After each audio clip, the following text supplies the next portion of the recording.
Come back home. Welcome. Come back home. This is the key messages. Hello, my name is George and welcome again to my channel, Ola Mendame. I am so honored to be in Bukavu today, especially in Labote, and I just met two gentlemen here who are ready to share. They have lived in the diaspora for many years and they decided to come to Africa to invest and stay here. So in this video, please pay attention to them. Let's learn from them. Let's get some great and good ideas from them. Good morning, sir. Good morning. What is your name? My name is Albert Barume. Albert Barume. Yeah. Okay. So where are you originally from? I'm originally from Bukavu. Okay. Yeah. And do you stay here? What do you do here? Here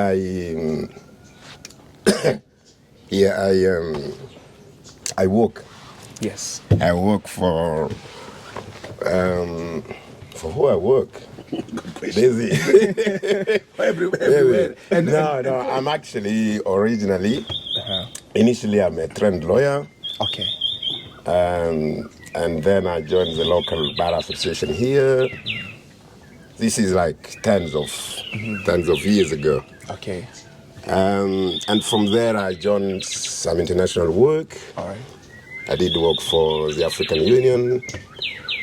I did work for the United Nations. Okay. Spent a couple of years in Geneva. A couple of years in Uganda. A couple of years in 5 to 6 years in Cameroon. Okay. So I've been all over the place. The last actually 5 years, I've been working for the United Nations Security Council as expert on Mali. Okay. Until Say Mali? Mali. Oh, great. Mali in West Africa. Yeah. That's until 30th of September 2003. That's all the time we keep coming back home. Oh, good. Albert. Yeah. You've gone almost everywhere. Africa, you've been outside Africa, and you've worked with all these bigger and smaller organizations. You've worked for yourself. And so I was told you own Bois Hotel. That's right. Here in Labote, Bukavu, South Kivu. That's right. Wow. You must be very amazing. Okay. How do you just own a hotel in Bukavu? No, it's actually I don't like the concept of ownership. I prefer look at myself as a promoter. Oh, great. A promoter of a concept. Bois Noir is a small country lodge hotel, which is like a concept. Yes. A concept of mixing green environment protection, mixing traditional materials. Yes. And looking after the lake.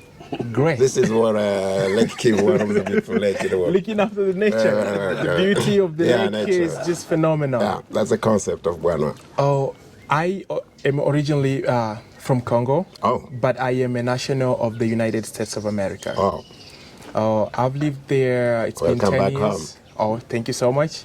But it's difficult to come back to Africa. Yeah. It's difficult to invest in Africa. Yeah. It is difficult to own something in Africa. What I'm saying is what I've heard from many people, but probably not from everyone. Yeah. Is it really difficult to come back to Africa? Is it really difficult to own something in Africa? Is it really difficult to invest in Africa? Let's hear from you, sir. Yeah, it's a really nice question. And it's, it is. Where shall I start? But let me say something before. I think it's particularly challenging. Yes. To bring something back home. Okay. Because you come up with some little resources gained from elsewhere. Yep. You face a number of challenges. One of those challenges is perception of people. Yes. You know, people will really think you very loaded, you're extremely rich. That's the first challenge. It's really perception, and that is goes from friends, from workers, from co-investors, and so on and so forth, family members. Yep. So if you are a distance, and you try to, let's say, start some buildings, meaning, monitoring remotely. Yep. It's really the perception does become a challenge because people sometimes might misuse the resources, not understanding you actually scrapping things yourself. They think you're so rich, you live abroad, you do all those kind of things, you travel around. It's a perception. That's the first challenge.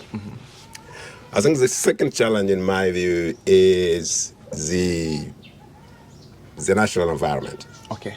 The national context, particularly in Congo and DRC, is particularly challenging, and it's something really we should, keep bringing up. How do you call it? The business climate. Yes. The climate of business, the environment, the business environment. Okay. It's really, really, really challenging because the idea in Congo that you are member of a diaspora and that you have made some little money that you decide to bring back home as your little contribution to national development isn't perceived that way. Okay. Which in most countries they do.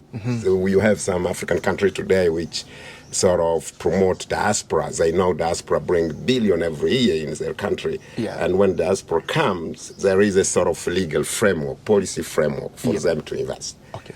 We still don't have this in DRC. All right. Really is on the end. So it's a person, so you turn up and all those people, come after you for taxation, for paying this, for that. And some would go as far as like seeking bribes for things you should not really be doing. So that's the second challenge. I think the last challenge really is, in my view, is the manpower. Manpower. The manpower.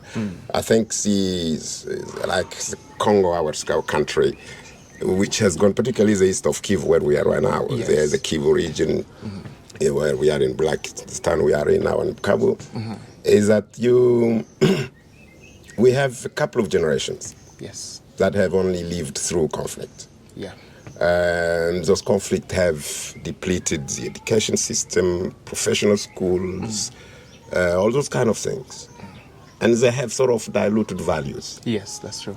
Yeah. So that mix really causes you a challenge. And I'm speaking from my little experience. So you don't have really skilled labor. Yeah. Skilled labor because I can't even remember the last professional school we have in Bukavu. Maybe one or two. Yep. But they have been underfunded and so on and so forth. So the skilled labor is really, really an issue. And I know colleagues and friends who end up importing basic labor, like going to Bujumbura or to Rwanda and so forth and so on. Okay. Good. These, in my view, You've done a great job. This is very eye-opening, not to just Congolese, but to all Africans who are in the diaspora. I have another question here. Yeah, sure. Young men and women who live in the diaspora, they probably have dreams. I personally do have a dream to invest back home. Yeah. But it's kind of challenging. There is not enough money to come and start a business here or any kind of investment. Yeah. Do you have any kind of any piece of advice? What should we, the young men and women in diaspora, do with the little we have? Yeah. Are we still able to do something back here in the country? Yeah. Is it possible? Please make it a little clear for us and encourage us, please. No, it's a really good question, and I should actually start by saying the three big challenges. It should not be a deterrent.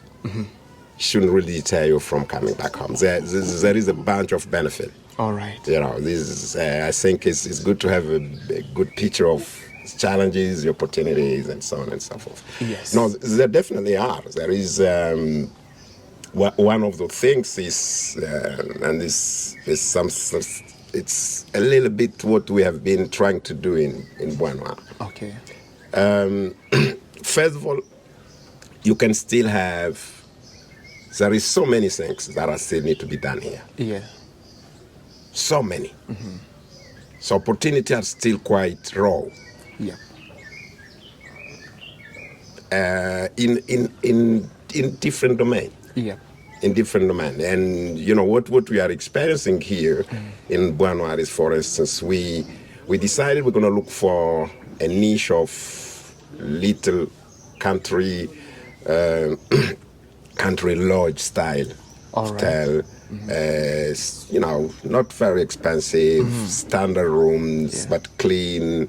You know, a little bit in order, and you know, tidy and so on and so forth. This kind of niche market are still available. Okay. So I would really encourage, and this is not on just in accommodation. You can do this in mining. I know young diaspora members who are started to get interested in the mining sector here in South Kivu. You can do this in transportation. You can do this in export, in local manufacturing as well. Yeah. Because I think most of the things we're consuming here, I decided I don't give my client, packaged juice. Yes. You know, we press our orange juice, you our make your own pineapple juice every single morning. I know a couple of young guys who are now putting together a small factory, because we throw out pineapple every single day, tons of pineapple every single day in South Kivu. And we keep buying, we're still buying packet from Uganda and from elsewhere. Oh yeah. Because those opportunities are still there. The financing it's something when one want to invest, obviously you need to look into. All right. And it's actually still a comparative advantage of diaspora. Yes. Because we can access to some financing where we live. That's true. Yeah, and bring it back here. The return in investing in Africa can be higher than abroad. All right. Yeah, and it's a mix in my analysis of those raw opportunities that are still there, that are really opportunities that are still untapped into, that can still be done. My friend and I, we're talking about supporting or joining a young diaspora like you. All right. Try to invest in the recycling of plastic bottles. Oh yeah, and I've seen some here. Yeah, and then making some stuff. So now we want to make it business. So all of these things are still doable here. All right. I mean, energy, and I know another American diaspora member who's actually sold me a couple of solar lights here. Okay. The one you see in the evening, solar lights. He brought them, I think, he runs actually a company in the US, but he's now expanding the company to serve Africans, because he realized there were opportunities, including here. Yes. No, there is, and I think people should really not be deterred by the challenges. They are there, but they are surmountable. Yes. They are surmountable. Opportunities, in my view, in Africa, if you balance them with challenges, the opportunities are higher. Oh, thank you. Yeah. That's something great, and I wanted to hear that. Yeah. A lot of people wanted to hear that, and they've heard it. So thank you so much for. We don't want to take much of your time. No, it's fine. Lastly, you also live in USA. Yeah, I lived in USA for work a couple of times. Yeah, I was mostly based in UK. In the United Kingdom. You didn't want to stay in the UK, but it looks like you always stay here in Congo, in Bukavu. Yeah. Why not in the USA? I mean, in the UK or elsewhere? That's a good question. Personally, it's because of my work. All right. It's something I sort of try to arrange to be present. But the real reason is I really do think we the diaspora are more useful back home than in UK or in the US. All right. I think we really, a diaspora member, we can be more useful back home. And it's because we can bring some little new ideas. We can shed light in so many, and we have to bring that knowledge, that experience, that what we have seen elsewhere. All right. And try to bring it home, try to inspire others. If not the diaspora, who then? I think it's for me, those are the really reason I'm. Yeah. Even though I've lived abroad, I've lived in diaspora, but I kept coming. I really never spent Home sweet many years home. without coming. Yeah. Home And sweet that's home. another reason, yeah. All right. Yeah. So if I and the diaspora plus you Yeah. can join hands together, Yeah. give us 5 things that you'd like our, or the Congolese government to change to facilitate our diasporans to come and invest back home. At least 5 things. 5 things, Yes, yeah. please. That's quite a long list. Let me give it a go, and maybe Daisy will assist me. I think the first thing is, it's, for me, change starts by a commitment. Yes. It's still not action, but it's a commitment, a will. A will. I think the first thing really the Congolese government should do is to clearly express its will to see diaspora as an asset. Yes.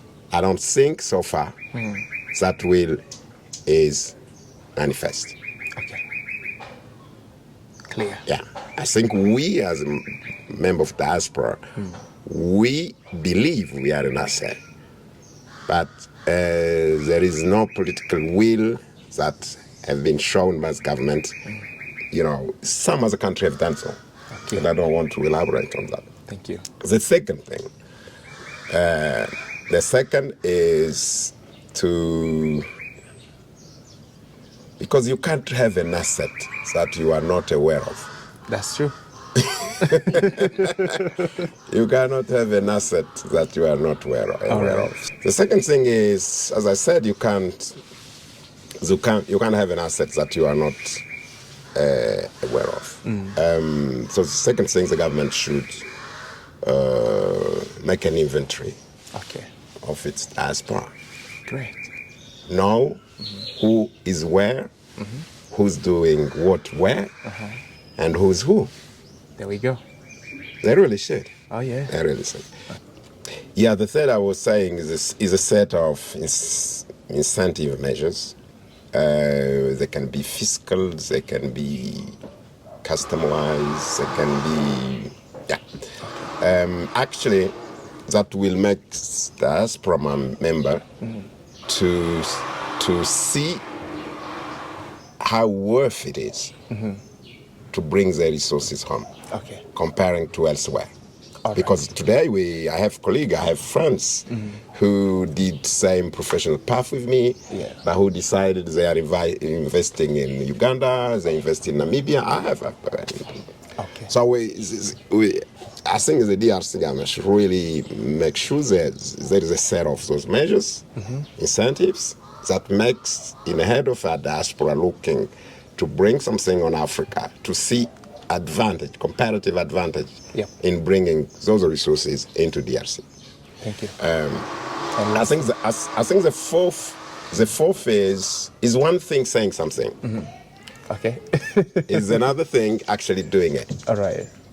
Yeah. So the fourth thing, in my view, is the Congolese government to really live up to those 3 things.